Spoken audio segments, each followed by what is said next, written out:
Dans les couloirs feutrés du château de Windsor, là où chaque murmure semble porter le poids de plusieurs siècles d'histoire, une réunion exceptionnelle aurait récemment bouleversé les fondations même de la famille royale britannique. Ce qui devait être une rencontre discrète entre les principaux membres de la couronne s'est transformé en un moment chargé d'émotions, de tensions et de révélations. Au centre de cette scène se trouvait non pas le roi Charles III lui-même, mais sa sœur, la princesse Anne, chargée de transmettre un message d'une portée considérable. Selon le récit présenté dans l'article, le souverain, fragilisé par ses problèmes de santé, aurait choisi de déléguer à la princesse royale la communication d'un souhait profondément personnel. Cette décision, inhabituelle dans l'histoire récente de la monarchie, est déjà révélatrice de l'état dans lequel se trouve aujourd'hui l'institution. Charles III n'apparaît plus seulement comme un roi confronté aux responsabilités du pouvoir.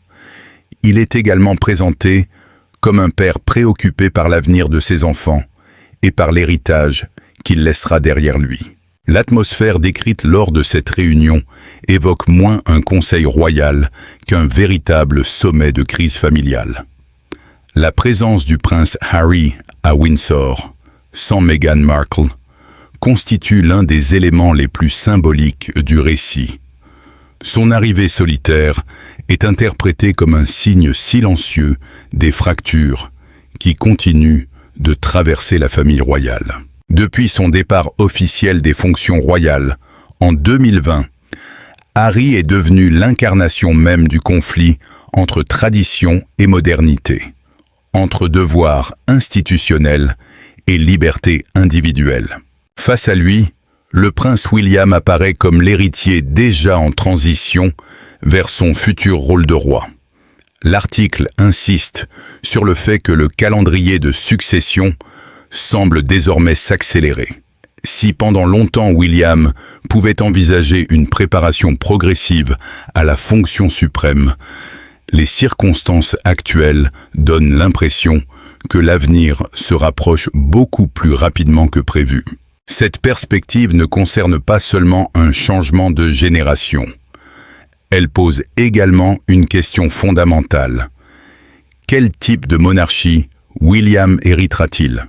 L'analyse de cette situation révèle une réalité souvent ignorée du grand public. La monarchie britannique ne traverse pas seulement une période de transition dynastique. Elle fait face à une crise existentielle.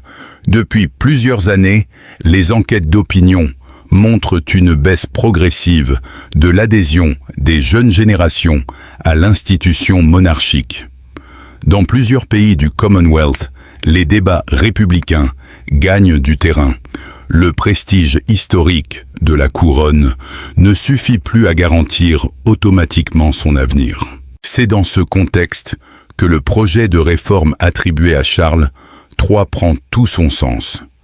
Depuis son accession au trône, le roi s'est efforcé de promouvoir une monarchie plus réduite, plus transparente et davantage centrée sur son utilité publique. L'ouverture de certaines propriétés royales, les initiatives en faveur de la transparence financière et la volonté de réduire le nombre de membres actifs de la famille royale témoignent d'une stratégie claire: adapter la couronne aux exigences du XXIe siècle. Mais derrière cette modernisation se cache une contradiction profonde. Une monarchie peut-elle être modernisée sans perdre une partie du mystère qui a longtemps constitué sa force? La famille royale a toujours vécu de symboles, de traditions et d'une certaine distance avec le public. Or, à l'ère des réseaux sociaux, chaque silence est interprété, chaque geste est analysé et chaque conflit familial devient un sujet mondial. Charles III semble avoir compris que la survie de l'institution dépend désormais autant de sa capacité à communiquer que de son héritage historique. Dans ce paysage complexe, la princesse Anne apparaît comme une figure clé.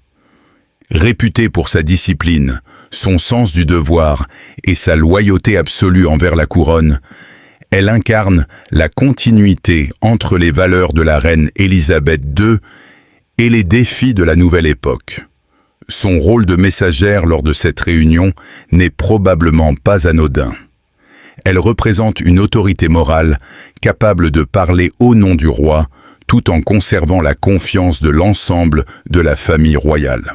En réalité, ce premier épisode dépasse largement le cadre d'une simple affaire familiale. Il révèle l'existence d'une lutte silencieuse entre deux visions de la monarchie. D'un côté, celle d'une institution traditionnelle fondée sur le devoir, la retenue et la continuité. De l'autre, celle d'une monarchie moderne, confrontée aux exigences de transparence, à la pression médiatique permanente et à l'individualisme croissant de notre époque. Entre ces deux mondes se trouvent William et Harry, deux frères marqués par les mêmes blessures d'enfance, mais désormais séparés par des choix de vie radicalement différents. Ainsi, le prétendu dernier souhait du roi Charles III apparaît moins comme une simple demande familiale que comme le symbole d'un moment charnière de l'histoire royale britannique. Derrière les murs de Windsor, c'est l'avenir même de la monarchie qui semble être en discussion. Et tandis que le souverain lutte contre les limites imposées par le temps et la santé, une question demeure suspendue dans l'air. La réconciliation est-elle encore possible ? Ou la couronne devra-t-elle apprendre à survivre malgré ses fractures les plus profondes ? Depuis plusieurs années, les observateurs de la monarchie britannique constatent un phénomène discret mais constant. Le transfert progressif du centre de gravité de la famille royale vers le couple formé par William et Catherine. Ce mouvement ne résulte pas seulement de l'ordre naturel de succession. Il est également le fruit d'une stratégie réfléchie visant à préparer l'institution à une époque marquée par l'instabilité, la défiance envers les élites et la transformation des médias. Dans les cercles royaux, William n'est plus simplement considéré comme l'héritier du trône. Il est déjà perçu comme le futur architecte de la monarchie britannique du XXIe siècle. Les documents gouvernementaux qu'il reçoit, son implication croissante dans les affaires d'État et son rôle de plus en plus visible auprès du Premier ministre témoignent d'une évolution qui dépasse largement le simple apprentissage protocolaire. La couronne semble déjà lui transmettre progressivement une partie de ses responsabilités les plus sensibles. Mais devenir roi aujourd'hui n'a plus rien à voir avec ce que représentait cette fonction il y a 50 ans. Lorsque Élisabeth II monta sur le trône, la monarchie reposait encore sur une forme de distance sacrée. Les souverains parlaient peu. Le mystère faisait partie du pouvoir. Les scandales restaient souvent confinés derrière les murs du palais. Aujourd'hui, cette époque appartient au passé. À l'ère des réseaux sociaux, chaque apparition publique devient un événement mondial. Chaque photographie est analysée. Chaque silence génère des milliers de spéculations. Le futur roi devra gouverner sous le regard permanent de millions d'observateurs capables de commenter, critiquer ou amplifier la moindre décision en quelques secondes. William comprend parfaitement cette réalité. Contrairement à son père, qui a longtemps vécu dans l'ombre d'Élisabeth II, il appartient à une génération confrontée depuis l'adolescence à la pression médiatique permanente. Il a vu sa mère, la princesse Diana, devenir l'une des femmes les plus photographiées de la planète. Il a vécu publiquement le traumatisme de sa disparition. Il a observé les conséquences de cette exposition médiatique sur son frère Harry, sur son épouse Catherine et sur l'ensemble de la famille royale. Cette expérience a façonné son caractère. Là où Charles III apparaît souvent comme un réformateur prudent, William est présenté comme un dirigeant plus direct, plus pragmatique et parfois plus inflexible. Plusieurs analystes estiment qu'il privilégie la protection de l'institution avant toute autre considération émotionnelle. Cette approche pourrait devenir déterminante dans les années à venir. Car la question centrale n'est plus seulement de savoir comment moderniser la monarchie. La véritable question est désormais de savoir comment la protéger. Face à la baisse de popularité observée dans certains segments de la population, face à la montée des mouvements républicains et face aux critiques constantes concernant le coût de l'institution, William devra convaincre les Britanniques que la monarchie conserve une utilité réelle dans la société moderne. C'est précisément dans cette bataille que Catherine joue un rôle essentiel. Longtemps réduite au statut d'épouse du futur roi, la princesse de Galles s'est progressivement imposée comme l'un des atouts les plus précieux de la monarchie contemporaine. Son parcours contraste fortement avec celui de nombreuses figures royales du passé. Issue d'une famille de classe moyenne, supérieure, sans origine aristocratique majeure, Catherine a dû faire face à de nombreuses résistances lors de son entrée dans les cercles royaux. Pendant des années, certains observateurs l'ont considérée comme une étrangère au système monarchique traditionnel. Aujourd'hui, cette différence constitue paradoxalement sa plus grande force. Elle représente un lien entre la couronne et la société moderne. Son image publique repose sur des valeurs facilement identifiables par le grand public. Stabilité familiale, discrétion, sens du devoir et proximité humaine. Alors que plusieurs membres de la famille royale ont été associés à des controverses au fil des décennies, Catherine a construit sa réputation sur une stratégie radicalement différente. La constance. Elle parle peu. Elle évite les polémiques. Elle laisse généralement ses actions parler à sa place. Cette méthode lui a permis d'acquérir un niveau de confiance exceptionnel auprès d'une partie importante de l'opinion publique britannique. L'article va même plus loin en présentant Catherine comme la véritable ancre émotionnelle de la monarchie actuelle. Cette expression mérite une attention particulière. Une institution peut posséder des lois, des traditions et des symboles, mais elle a également besoin de figures capables de susciter l'attachement du public. Élisabeth II avait incarné cette stabilité pendant plus de 70 ans. Après elle, Catherine semble être devenue la personnalité la mieux placée pour maintenir ce lien affectif entre la couronne et la population. Cette influence ne se limite plus aux apparitions publiques. Selon le récit présenté, Charles III aurait progressivement commencé à solliciter son avis sur des questions familiales sensibles, reconnaissant en elle une forme de sagesse et d'équilibre devenue rare dans l'histoire récente des Windsor. Ainsi se dessine un nouveau centre de pouvoir. D'un côté, William apporte la fermeté stratégique nécessaire à la survie de l'institution. De l'autre, Catherine apporte la stabilité émotionnelle indispensable à son acceptation populaire. Ensemble, ils incarnent une version plus moderne, plus efficace et plus disciplinée de la monarchie. Mais cette évolution s'accompagne d'un risque considérable. Plus William et Catherine deviennent le visage principal de la couronne, plus ils concentrent les attentes, les critiques et les responsabilités. Leur réussite pourrait assurer la pérennité de l'institution pour plusieurs décennies. Leur échec pourrait accélérer un déclin déjà amorcé. Cette pression est d'autant plus forte que le contexte familial demeure profondément fragilisé. L'absence persistante de réconciliation entre William et Harry continue de projeter une ombre sur l'ensemble du projet de modernisation porté par Charles III.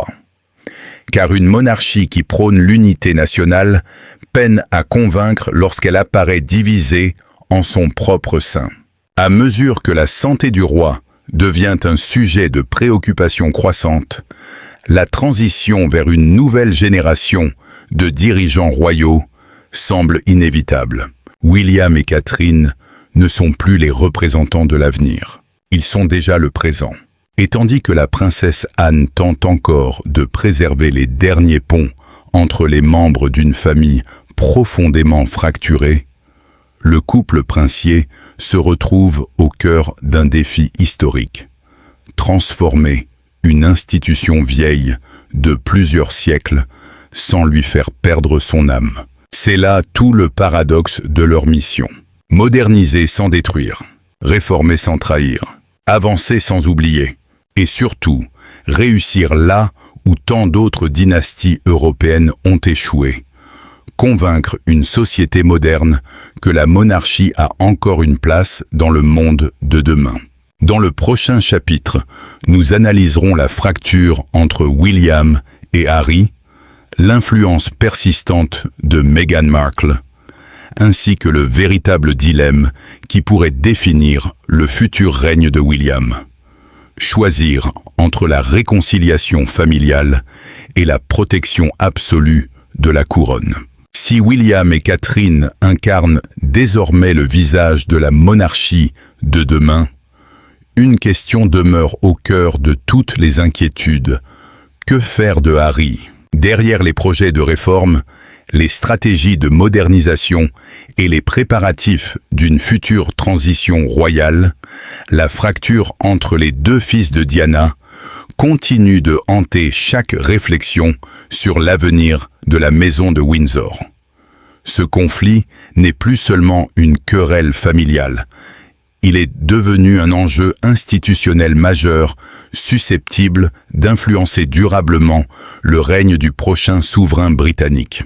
Pendant longtemps, William et Harry représentaient aux yeux du public l'image parfaite de la fraternité royale. Les photographies de leur enfance ont marqué toute une génération.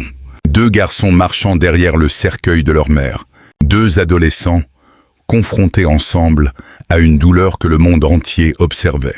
Deux jeunes hommes qui semblaient partager un lien indestructible forgé dans l'épreuve. Après la disparition tragique de Diana, beaucoup imaginaient que cette souffrance commune deviendrait le ciment de leur relation pour le reste de leur vie. L'histoire en a décidé autrement. Avec le temps, les chemins des deux princes ont commencé à diverger. William s'est progressivement rapproché de son destin institutionnel. Harry, lui, a cherché une voie différente. L'un s'est préparé à devenir roi. L'autre a tenté de construire une identité en dehors du système qu'il avait vu naître. Cette divergence n'était pas forcément problématique au départ. Mais les tensions accumulées au fil des années ont fini par créer une distance qui semble aujourd'hui presque insurmontable. Le mariage de Harry avec Meghan Markle a marqué un tournant décisif. Pour certains observateurs, cette union représentait l'occasion pour la monarchie britannique de démontrer sa capacité à évoluer avec son époque. Pour d'autres, elle a révélé les limites de cette modernisation. Très rapidement, les relations entre les Sussex et le reste de la famille royale se sont détériorées. Les désaccords privés sont devenus des controverses publiques. Les tensions familiales ont quitté les murs du palais pour alimenter les débats internationaux. Puis sont arrivés les interviews, les documentaires, les mémoires, les accusations, les révélations. Chaque nouvelle déclaration semblait approfondir davantage le fossé déjà existant. L'entretien accordé à Oprah Winfrey a constitué un véritable séisme médiatique. Pour la première fois, des critiques internes, jusque-là réservées aux conversations privées, étaient exposées devant des millions de téléspectateurs. L'image de la monarchie en est sortie profondément fragilisée. Quelques années plus tard, La publication des mémoires de Harry a accentué encore davantage les divisions. Les blessures personnelles sont devenues des affaires d'État. Les souvenirs familiaux se sont transformés en sujet de débat mondial. À partir de ce moment-là, la réconciliation est apparue de plus en plus difficile.